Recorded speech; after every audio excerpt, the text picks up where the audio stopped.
You're listening to the Elevate Podcast, and I'm your host, Robert Glazer. Join me as I talk to world-class performers about how they build their capacity and reach greater heights in leadership, business, and life, and how you can do the same.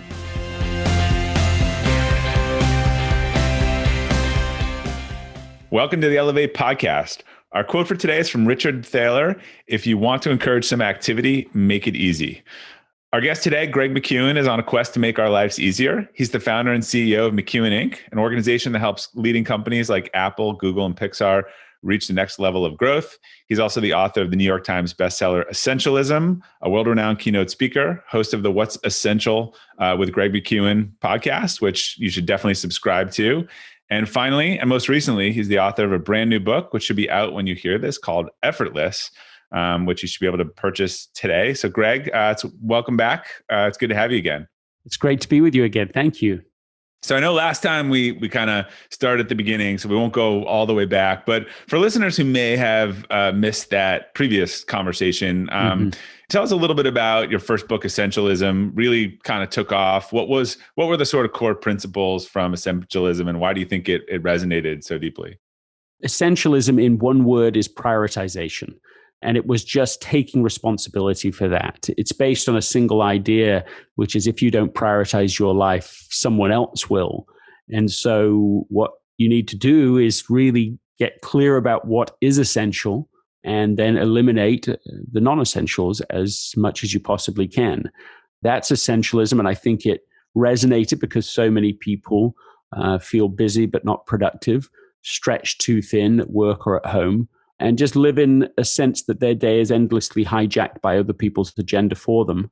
And so it just seems to have hit a nerve. And in one sense, I'm, of course, grateful for that. And in another sense, it's a shame that this is such a norm, that there seems to be a tendency to fall into the undisciplined pursuit of more. And this essentialism is advocating an alternative path, a way out of that sometimes mad world by pursuing the disciplined pursuit of less. That's essentialism. Right. If you could say it in one sentence, then it would even be there. So what's changed, since you wrote the book? Is distraction, more technology? Are we being pulled? Is it failure really to understand what's most important? Or are there just too many public things pulling us in too many different directions? Or is it both?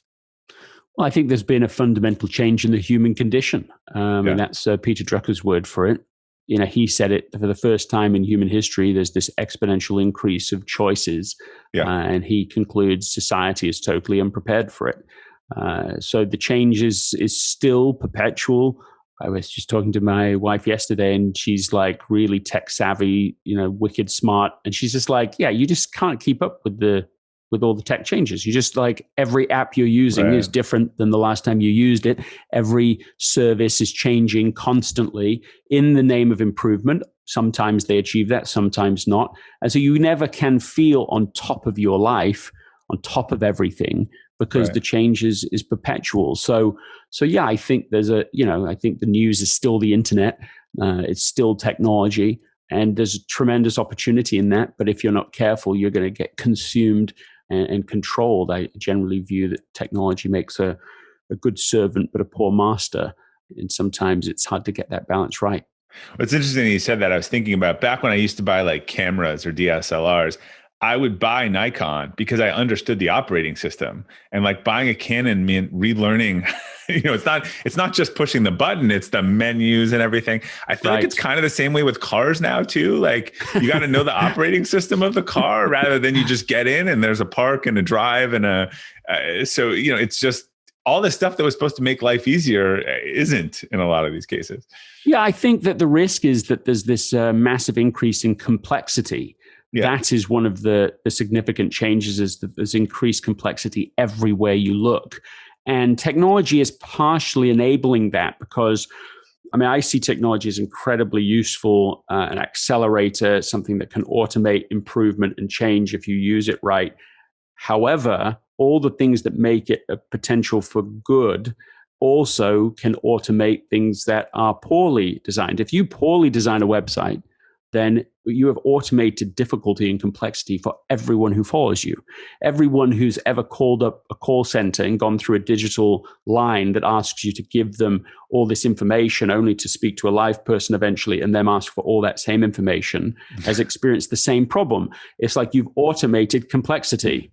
I don't know if there's a market study on this, but this happened to my wife last night. Like it drives my whatever blood pressure to the max. It's when you call in, they say, Greg, can I get your phone number in case we get disconnected? They take your phone number, then they transfer you to a line that wasn't work, disconnected, and no one calls you back after you went through this whole thing. You're like, or I'm like, wait, you're the credit card company. You have my phone number. You're the bank. Like, you just disconnected me. Like, why aren't you calling me back? Why aren't you calling me back when I've had to wait for 45 minutes to get through the line? Right. And now we got disconnected. It wasn't my fault. And you aren't calling me back. This is the worst. After you asked me to repeat all of the numbers that I punched into the phone and that you also have in your CRM system because I identified myself. So exactly. So this is an example of how like complexity gets ahead of us, gets away from us. And some of those things are just completely out of our control and, adds to one of my primary premises for this new book for Effortless, which is that life is hard. Yeah. And the additional problem is that we often make it harder than it needs to be by complicating a variety of things that we don't have to, but we sometimes do. And the impact of that is that we can burn out and still not achieve the results that we want to achieve.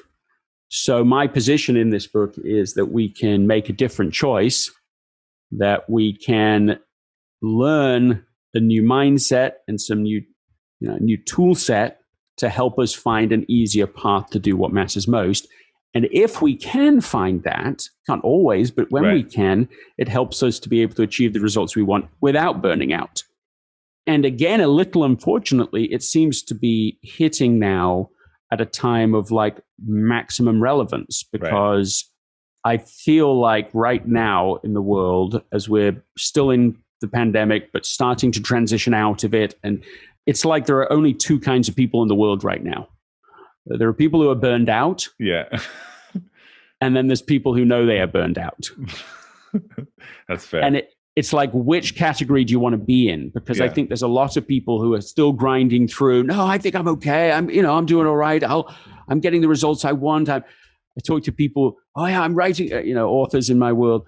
I've written a book and I'm writing the next book and I'm doing the next book. It is like, yep, I know that drill. Yeah. That's also going to leave you being burned out. That's probably where you are right now, even though because you're not traveling, you can be productive in a different way. So anyway, I think that's sort of the nexus. If essentialism is prioritization, effortless is simplification. And I think it's what we need right now. So let's talk about the new book. You start off the book on a pretty vulnerable note, sharing about your own life and how, despite modeling this essentialism principle and cutting out the things, you felt exhausted. So how did you address this issue? And is that what led to the book, or which was the chicken and which was the egg? Yeah, I mean, the story you're alluding to is that I was being more selective than I'd ever been. Right? We talked about this just before we came on air. That there's 7 years between Essentialism and Effortless being published, which is the longest time. Like I hardly ever hear of an author that takes that long between books.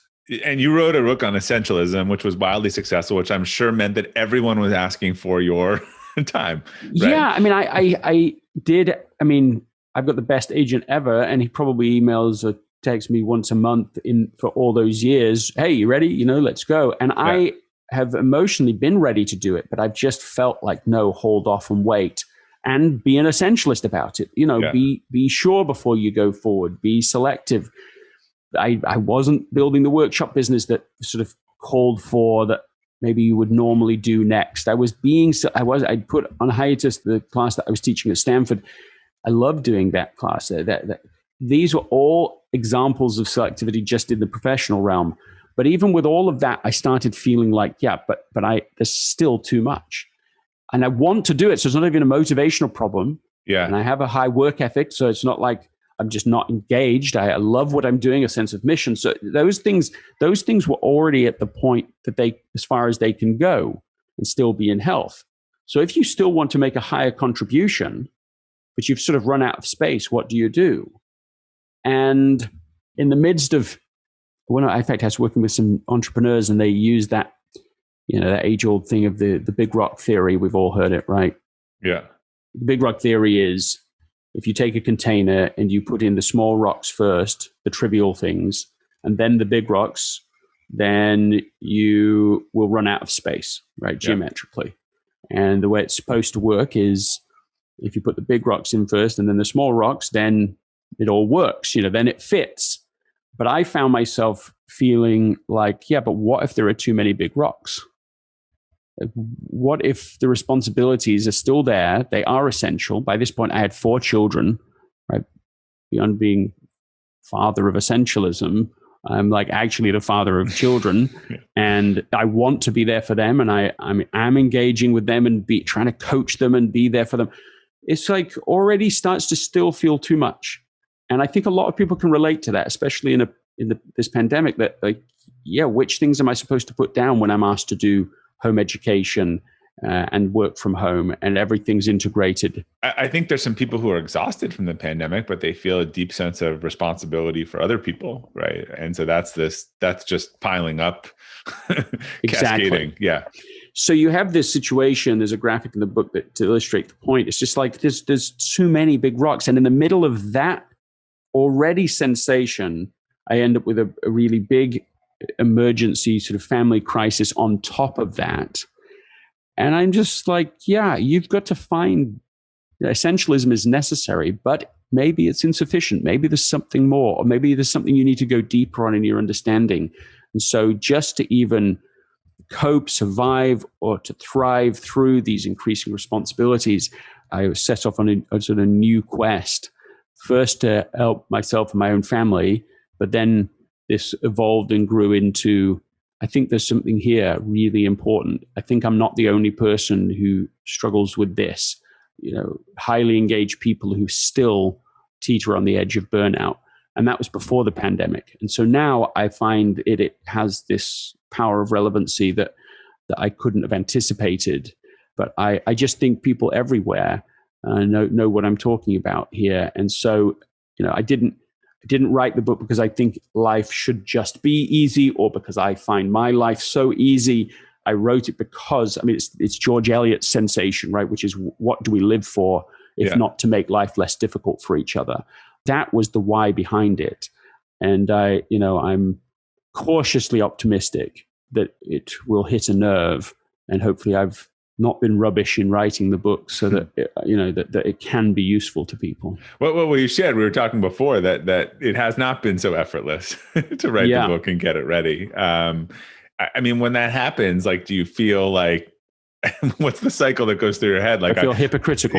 Yeah. I feel this. I feel that I made it harder than it needed to be. That's what I feel when I look back at it. Because what I was sharing with you off air, and I think is so worth sharing, is that I just spent too much of my time worried or even fearful while I was writing. Fear isn't productive. Having a healthy sense of responsibility, not taking things for granted, I'd rather be on that side of the line than the other way. You're like, I've got this, I'm sure. Some people within the publishing world really do seem to talk this way, where they'll go, well, they love this book. They're going to, whatever you do, they're going to love it. And it's like, and that's not what I observe. I observe a lot. They're going to buy it, but they might not love it, right? Well, yes. And even if you have a few people that do, that isn't the same as, if they don't love it, you're dead anyway. Because the only way a book has a life is if people breathe life into it and go, this is relevant for me and for you and you and you and you. It's the word of mouth is really the only marketing that exists. So is the fear, though, in that case, is the fear really external? Is it internal? Is it internal. The fear? Right. The fear is not that people won't like the book. It's that you didn't write as good of a book as you did before, or as good as you can, Well, the fear, the unhelpful fear, it took me a long time. It took me till probably a couple of weeks ago to even use the word fear for what I was feeling. I would say, I'm worried. I'm too worried about this, But actually, when I look back at it at the worst moments, I'm like, no, that's just fear. Put that word on it. That's what it is. And so there's a healthy level There's a healthy level of effort. Right. There's a healthy level of even a healthy anxiety, you might even say it, where you are being really engaged, like you care, you want to do the best you can do. But then there's also a point of diminishing returns in right. effort, in taking responsibility, and then even a point beyond that of negative returns. Right. You go way past the 80-20 rule. Yeah. And so I think that the book has come forth not because of that, but in spite of that. Like the actual writing itself, the day in and day out of it, I had the world's best editor, Talia Crone, and then I had a great researcher helping me, Jonathan Cullen. Working with them was effortless. That was one of the most enjoyable experiences of my professional life, working with them. Seriously, it felt the actual experience of writing with them was, yes, and it was in team flow, which I haven't always experienced, But we would go into this Google Doc. We would text each other, okay, you're going in, I'm going in. And we would go in.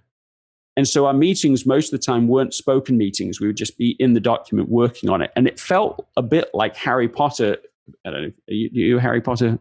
I'm not, but I'm very aware of it, but I'm not. Yes. Well, I've read them all to my children, and they've read them all multiple times since. But just this idea of it was like people were in there writing and editing and adding stories, and I just loved that experience. So I don't want to portray the whole thing was agony. It wasn't. It's just an example of how I made it harder than it needed to be. The work was actually going forward quite smoothly and quite well, but I added on to that this unhelpful anxiety, this state.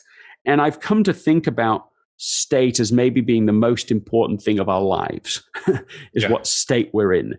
And I think, broadly speaking, not to oversimplify it, there are only two states. There is a state of suffering, and there is what I'm calling the effortless state. And the state of suffering is what I'm doing when I'm getting into this over anxiety, this fear, this worry. The state of an effortless state is whenever I'm being grateful and being even just that, I'm well rested, and you just are at ease. You're not forcing things. So what are the core tenets of making something effortless? Well, I mean, the model, the relationship I think is really important to understand is that state affects action, which affects results. So that's the flow. So think of three concentric circles. You like your concentric circle models? Yeah. Why? What concentric model are you thinking about? Well, wasn't that your model in the first book, right? No, it wasn't. Oh, now you went and done it. No, there's no concentric models in that. Although maybe you and I talked about one when we talked last time. I thought it was the inner circle, the demands on you, the middle. It was okay. That was different. It was probably something I came up with on the way to effortless, to be honest. Got it. But nevertheless, I'm going to go back and check the tape on that. So yeah. It's on me. It's on me. I will have been unclear about that. So the core is state. What state are you in? And if you're in a state of suffering, that's just internal complexity. You're just full of all these unhelpful emotions. You're holding grudges. You're fearful. You're holding on to ideas and assumptions that are outdated. You're just cluttered. And that's why I see simplification as being the cure to it. If you can get rid of that stuff, the natural state within us is to be at ease. We actually have an effortless state just always available to us, but it's all just covered and cluttered. As you remove that complexity, you can move into effortless action. And this is the practical stuff people are waiting for. But this is where you say, what's the simplest way to get the job done? Where you could ask questions like, what does done look like? And just get clear about that. That just removes so much unnecessary complexity and difficulty. Or what does done good look like, right? Or done well, right? I mean, because done perfect is where we get really... Oh, right. Yeah. For sure not perfect. Yes. Yeah. What does done look like? What is, you can have a range on it, but what's the minimum viable done? Yeah. MVD. I like right? that. What's the minimum viable action? MVA, right? What's the first specific, tiniest thing you can do to begin towards getting that thing done? And so there's just the first actual physical, tangible thing you can do, because everything begins with some action with your hands, with your body right now. And often we're thinking about step 100 and beyond. So you're saying that it really doesn't have to do with the task at hand. It actually has to do with just resetting yourself first and then getting into the actions? Yeah, I think that the first area is to declutter your mind, your heart, all of that. Yes, because I think a lot of the time, the things that keep us from starting or finishing the important work of our lives is not the task itself. Yeah. Here's a tiny example, but I have this printer that was on the floor of my office for 2 weeks. I'm looking around my office one day. I want to tidy it up, and I see this, and I'm like, oh. The second I see it, well, do I give it away? Do I throw it away? Do I sell it? Each of those has options. Yeah. I throw it away. I have to go to a digital recycling center. Where's that? They just pop up from time to time. That was all happened in 5 seconds, and I already gave it up on it. Yeah. Like, that's overwhelming. Okay, I'm not going to do it. Yeah. Is the task hard, or is it all that stuff in my head that makes it hard? Right.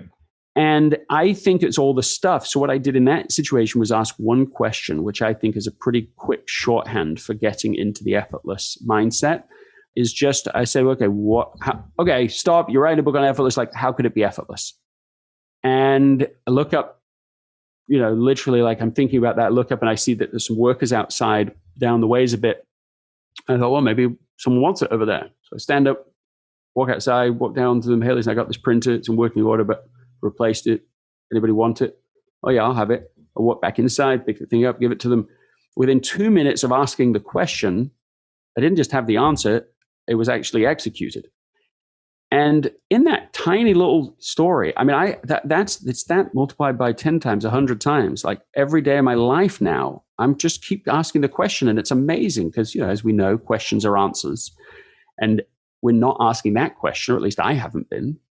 And I think a lot of us aren't even aware of the questions we're asking. So we're just proceeding with a complex way of doing something when actually there's a really easy solution we just aren't considering. So I think one of the ways to just declutter all that stuff is to ask a better question. How can this be easy? How can this be effortless?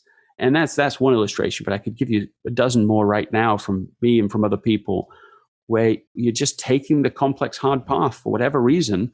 And we could ask a different question, get some better answers. But now, one of the things that you may be fighting with this concept is some very, quotes or phrases that have been around for a while, like nothing worthwhile is easy. So, that normalizes the idea that meaningful achievements or essentials kind of have to be difficult. Like, how do you respond to that sort of phrase? Yeah. Just think about the lunacy of that phrase. I mean, I'm being serious about this. Like, why? Why do those have to be true? Why does the most important stuff have to be the hardest stuff? Well, I think, right. People say that because maybe to kids and stuff because they don't want them to learn that. And we could argue this both sides, but they don't want them to learn that like studying for 5 minutes gets a great outcome on, your test. So there's some cases where, right, you need to focus on the outcome, but there's some cases where kind of garbage in equals garbage out. So how do you discern these things? Look, I recognize that I'm taking on a bit of a sacred cow here. Yeah. And I can feel that. I know that. I think I've done a pretty reasonable amount of work with people who are trying to figure out what's essential in their life and do it. Yeah. Right. Like I've been on a listening tour, unparalleled listening tour for my life for years and years, talking to people about this. And one of the things that I have noticed is that people do believe that the more important the thing is, the harder it's going to be. That's just an assumption. They hold it. Sometimes that's true. Right. Loads of times it's not. It doesn't have to be. Now, I'm in favor of teaching my own children, work hard, you can do hard things. Of course, I believe that. Yeah. I think that's a perfectly good moral thing. Yeah. But there is a toxicity that has entered our culture that emphasizes that all the time. That says, like, it's almost like a Puritan idea that says, look, hard work is the only virtuous path. Harder and harder and harder and harder, and not just in rhythms of times of pushing and then times of relaxing, but it's like 24/7. The Puritanism combined with the Industrial Revolution thinking is like you got to be a machine, like a factory, and that the only way to success is to hustle 24/7, never stop, never do anything else, and also to distrust the easy.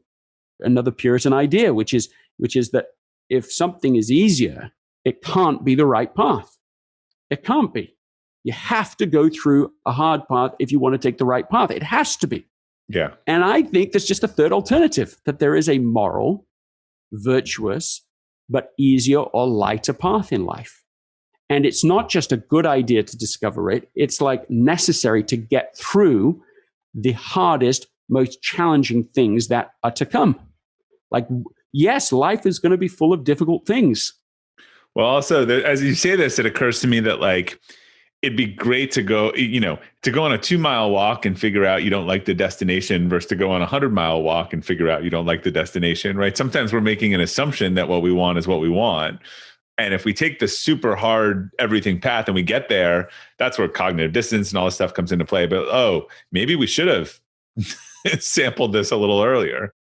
Well, I mean, there's something that you just said that at least makes me think of effortless action. So we spent a while on effortless state. Yeah. But now effortless action doesn't mean being lazy. Yeah. The fact we think we have to choose between hard and important and lazy and trivial shows how dominant the mindset is. Right. Why can't we choose essential and easier? Well, you have a great example in the book from one of my business idols, Herb Kelleher. So I love Southwest. So the rest of the airline industry was gravitating towards these super fancy ticket systems, and Southwest went the other way. Talk a little bit about that as an example, exactly of what you were just talking about. They're a low-cost carrier. They're trying to take over the airline industry with a completely different strategy. They know who they are. They know who they aren't. But they find they're having an executive meeting. They're trying to decide what to do about these ticket systems. The whole rest of the airline industry, everybody has these expensive system where you get your tickets from. For the cost for Southwest just to implement that in the phase 1 would be $2 million, which at the time is a lot of money. But they what year is this? That's a good question, actually. 90s? For sure. Yeah. And they're just trying to, maybe even earlier, and they're trying to work out how do we handle it. And because if we don't do it, they could even maybe go out of business because this is such an accepted norm or whatever. And so somebody finally says in the meeting, they go, well, yeah, but do we care about what Continental thinks about what a ticket is? Like, do we have to be burdened by what their assumptions are about how to do this and what the outcome needs to be? And they're like, no, we don't care. We're trying to do it completely different. So they said, well, what's an easier way to do this? What would this look like if it was effortless? And they're like, well, what if we just had on our receipt that people already receive in the machines we already have installed, and we just printed on it, this is your ticket. And that's exactly what they did. So they saved themselves the $2 million plus all the maintenance, plus all the time and effort involved, the true total cost of ownership, completely solved by simply printing, this is your ticket, on what they were already doing. Right. And the key point in that example is it did not have any impact on the customer. The customer was not better or worse off. Yeah, and this is where we ought to be looking for complexity and hidden complexity and stuff that just makes stuff harder than it needs to be. There are better, easier paths. The thing you'd said earlier that is on my mind is it was about, what did you say just before you asked me about Southwest? What were we talking about before that? I have to replay the tape.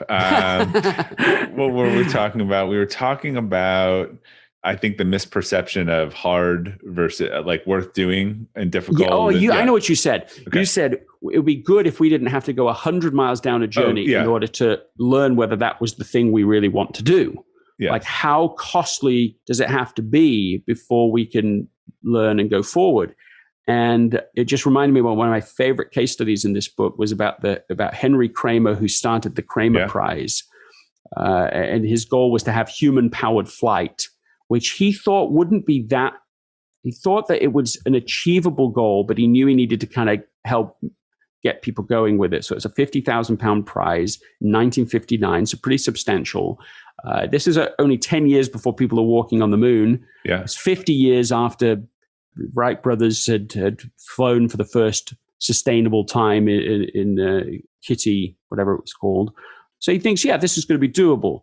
17 years later, no one's done it, despite masses of money, masses of effort, and these big elegant, beautiful machines that have been built with wooden slats and plastic coverings and casings. And then enter Paul McCready, who discovers, when he's looking at the problem, not a big aeronautical breakthrough, but he's like, everyone's trying to solve the wrong problem.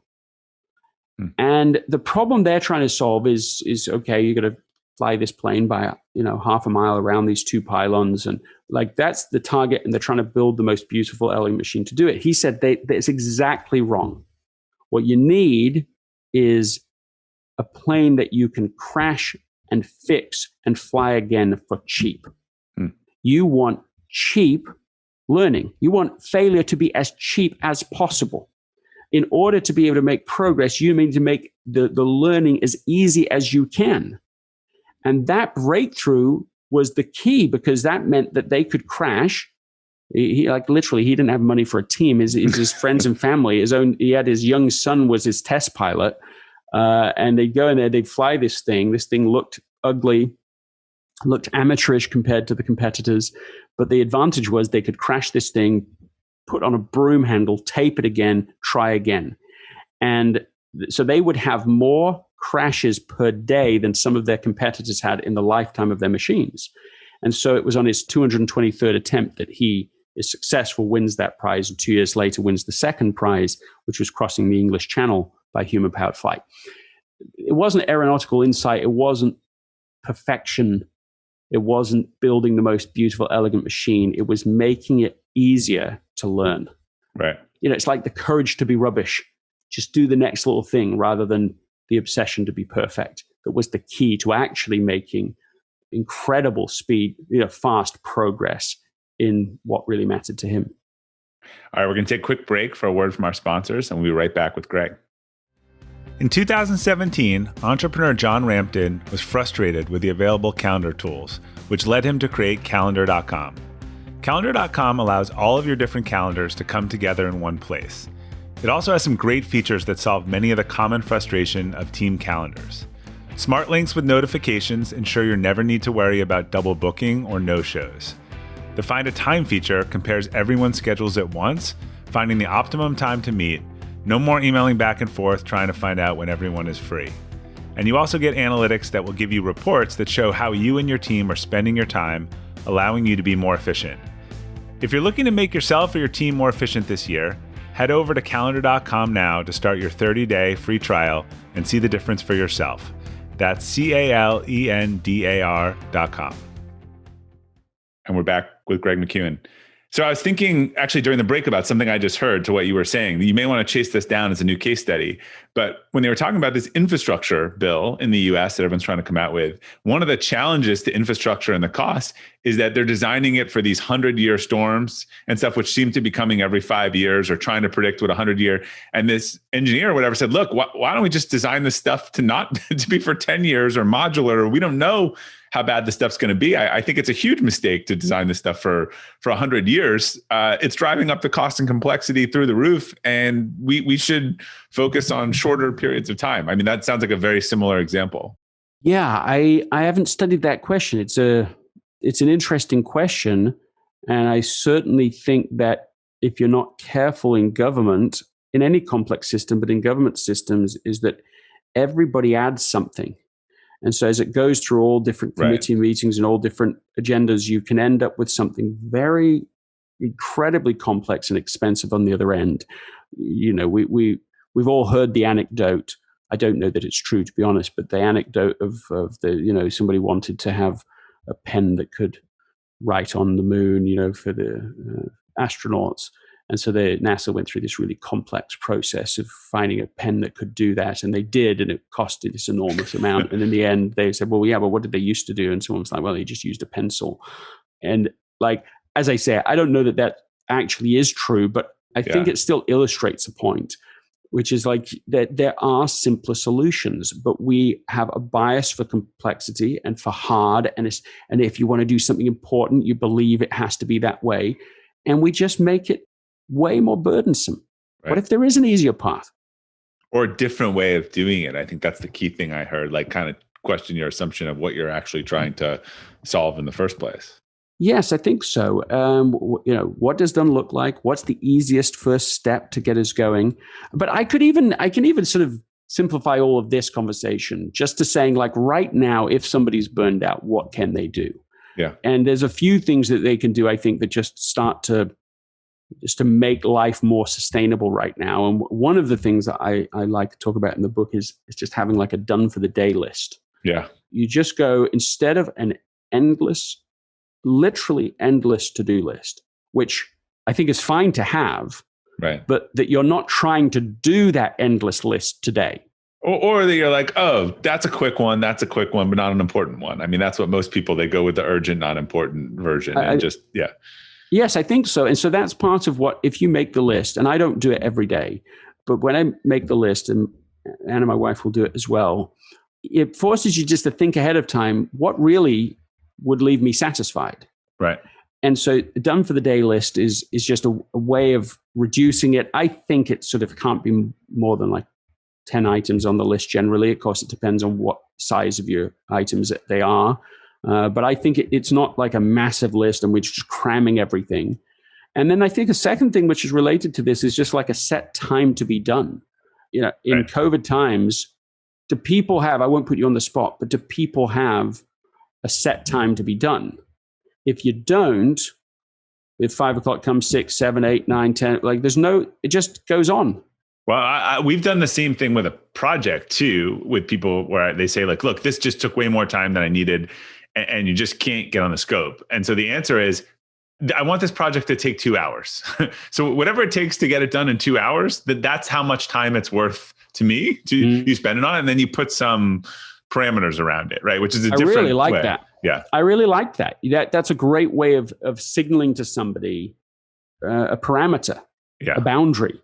Otherwise, someone can, in well-intended purposes, can spend 10 hours, 20 hours on something. It's like, and then they understand I'm not looking for a 20-page dissertation. I'm looking for, exactly. I really like that. It's a great little tactic. I'm definitely going to start using that. It's like, this is like a no more than 30-minute task. Just go, what you can do in 30 minutes, send me. Right. Because I've felt that when you do the reverse and afterwards, it's insulting. Like, Greg, this should have taken an hour when you took 4 is insulting. But saying like, Greg, I don't want you to spend more than an hour on this because it's not worth it to me. That's the level of effort that's needed. That just positions it a little bit differently. I think setting these kinds of expectations, I just have a team that I'm working with, well, actually just in the middle of considering working with, and it came highly recommended to me, and we were chatting on a Friday and they said, oh, I'll send you something Monday. And I said, yeah, just send me, like, it's okay. Send me an ugly thing. And literally the email came through, the ugly thing. And that's what we call it now. And it's like, that's fine. Right. I don't need a fully polished thing. That's the difference between an ugly proposal for this circumstance, right, and an elegant, excellent proposal. That is not worth anything to me. There's no additional value. I want to see quickly, what are you basically proposing? What would the fee basically be? Okay, that will help us have the next conversation. I have a similar principle. So I've always said with any service provider, I hate the big reveal. Because it scares me, right? We're going to go away for 90 days. We're going to do this. I'm like, no, do a little bit of it. And then let's talk about where we are to make sure we're even on the same page, right? I always feel like the big reveal sets up for you being like on the wrong places, right? The big reveal is like such a flinch-worthy moment. And the longer someone thinks, the more, of course, they're going to add. And then they're going to look at that and feel very justified that, like, well, if I do all of this, this is the right fee point for that. And then probably not wrong. But it's like, I'm not looking for everything. I'm not looking for all the bells and whistles. Right. Which is the thing that's valuable? Let's do that. Well, a question I really wanted to ask you, I know you didn't get too in depth in the book, but like the people element, some people are just exhausting. So as you think about, right, they make little things hard, they take your energy. So, and you're talking about state of mind, like how much of this is having to take a human stock of who in your world is effortless versus lots of effort? Yeah, I mean, that is a great question. And the thing that the way I want to answer that is like, first ask how easy you are to work with, right? And I don't mean you. I mean me, you, and all of us, right? Yeah. Like, how am I easy to work with or am I hard to work with? I can point to times when I have been awfully hard to work with. Yeah. And I can point to times when I'm like, no, I have been really easy to work with. And just learning what I was doing differently. And sometimes, okay, you got to push back on stuff. You got to something to fight for, and that can make it a little difficult. But you don't have to be that guy all the time, right? Like, so I think first self-evaluation on that same question. I do think it is a really reasonable question to ask about the people that we work with and live with, especially if you're an entrepreneur where you actually have some agency around this. Sometimes it's a little harder if you're in a structure on a team and you can't choose who's on it. But just really working out, are these people exhausting to be around? One of the best tests. Well, you just talked about like that writing team and editing team, like being in flow, being in sync, right, with them. Versus if I say, hey, Greg, I need you to go do this task with Emma, and you're like, oh, like you're already to the mental thing before you're already like, oh, I'm already in a bad state on this, right? Yes, and well, I remember. The test on this is like how you feel when that person's on your calendar, right? Like when you think about that meeting and you're like, oh, that's just going to be like pulling teeth. So what should you do? Do you switch the person? Do you like, if that's already adding to your degree of difficulty? Okay. I think there's two things.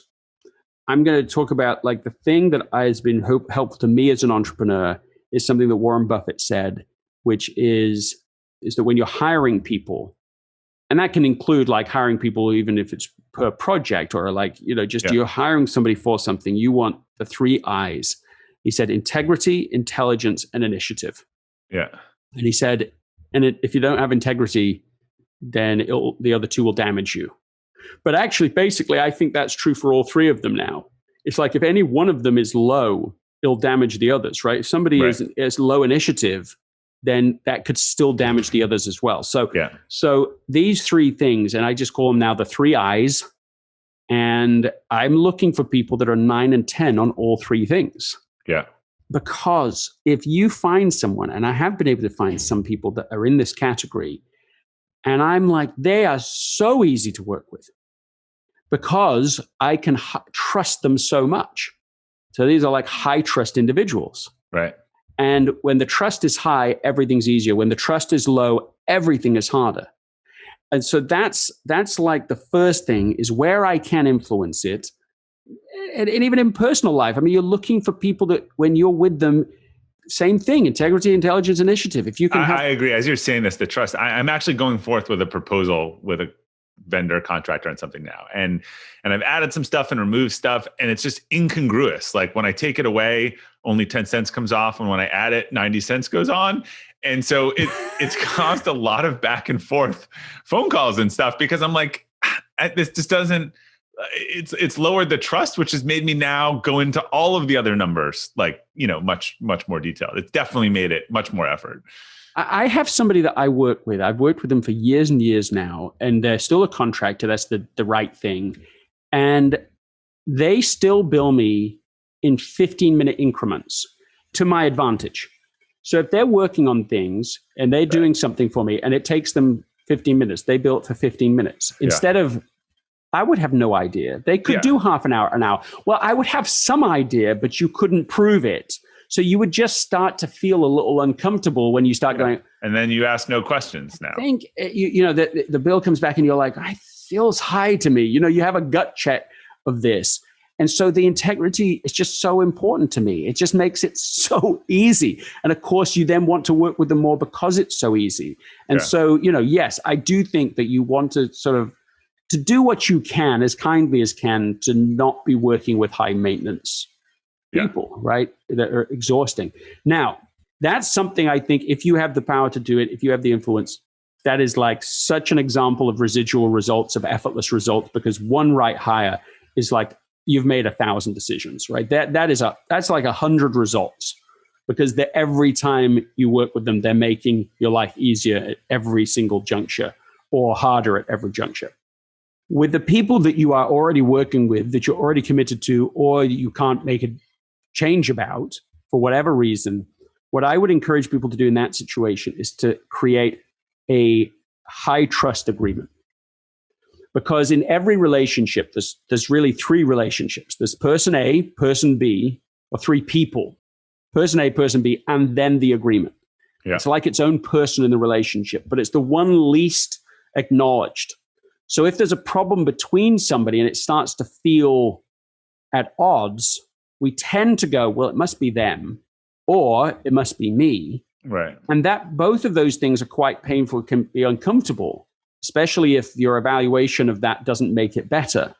And often I've found that what the real problem is that the agreement is a low trust agreement. The agreement is making life harder than it needs to be. Right. Most agreements between people aren't contractual. Most of them are just sort of mishmashed together. Well, this boss said you had to work with this person and this person said so. And it's just this mess of expectation.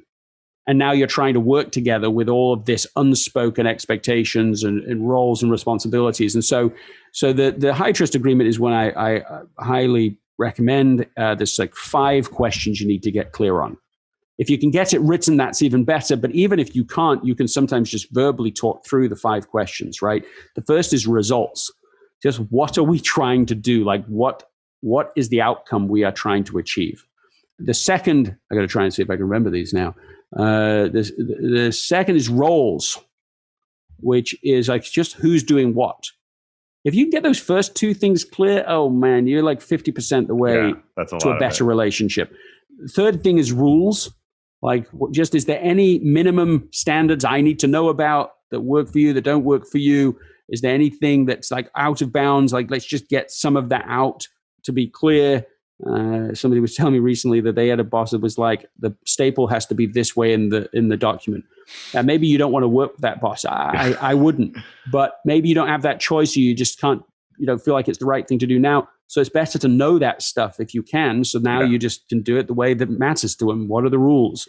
The next is resources, where you can advocate for yourself, like, and think through what are all the resources I would need to be successful. And finally, it's rewards. It's accountability. When are we going to get together to review this?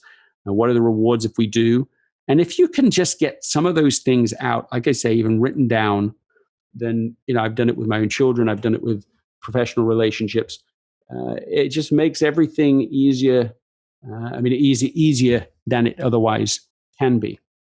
All right, Greg. Well, thank you for stopping by again. The book is Effortless. It's out today, and it's taken some effort, but it will help everyone. It seems like this is sort of the logical. When you believe in essentialism, this is how you get there without creating as much work for yourself. So, thank you for coming and joining us. And where's the best place for people to look, find the book, learn more about you?